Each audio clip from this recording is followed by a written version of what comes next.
अवधूत चिंतन श्री गुरुदेव दत्त श्री स्वामी समर्थ सर्वांना.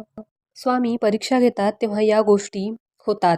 या गोष्टी तुमच्यासोबत किंवा तुमच्या घरात सुद्धा होत असतील तर समजून जा की स्वामी तुमची परीक्षा घेत आहेत.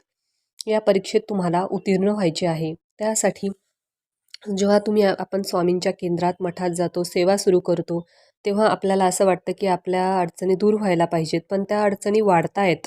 म्हणजेच आपली स्वामी परीक्षा घेत आहेत.